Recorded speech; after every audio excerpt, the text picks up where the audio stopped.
Le PIB russe renvoie beaucoup plus à des valeurs réelles, à de la production de biens. Alors, finalement, moi, je suis arrivé à un rééquilibrage des choses en me disant, bon, bah, le PIB, c'est ça, et puis il faut essayer de revenir à ce qu'on aurait appelé autrefois des balances matières, ou balances matérielles. Je ne veux pas revenir à l'économie soviétique.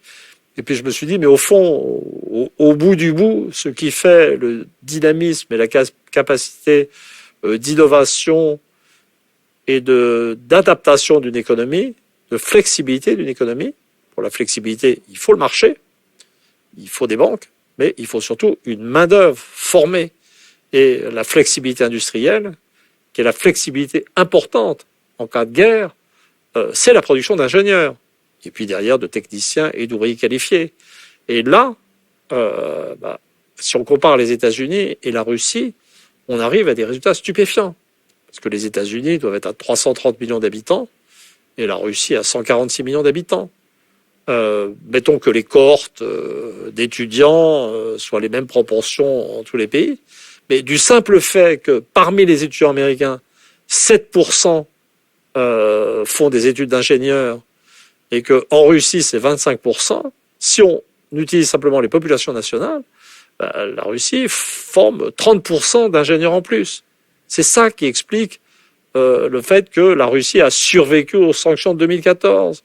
Que la Russie, qui produisait 40 millions de tonnes de blé à la veille de l'invasion de la Crimée, doit être à 90 millions de tonnes maintenant. C'est ça qui explique aussi la diminution concomitante de la production de blé, je dirais, aux États-Unis. C'est ça qui explique que la Russie soit devenue le premier exportateur de centrales nucléaires.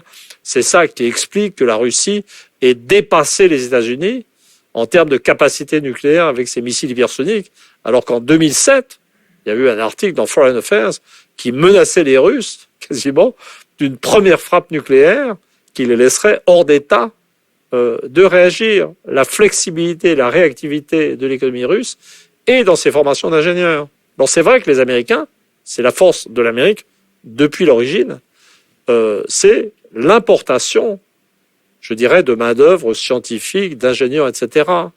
Mais c'est une force et une fragilité supplémentaire, puisque la majorité, ils doivent importer la moitié de leurs ingénieurs aux scientifiques, les États-Unis. Mais c'est des Indiens et c'est des Chinois. Donc, vous voyez, c'est quand vous faites de l'analyse réaliste de l'économie américaine, d'une économie américaine qui veut se détacher de la Chine et asphyxier la Chine, combat sur les puces électroniques et toutes ces choses-là, mais qui, dans son état actuel, pour contrer la Chine et bloquer, arrêter ses importations de biens en provenance de Chine, ne peut le faire qu'en important de la main-d'œuvre chinoise très qualifiée. La Chine produit, est en période ascensionnelle sur le plan éducatif.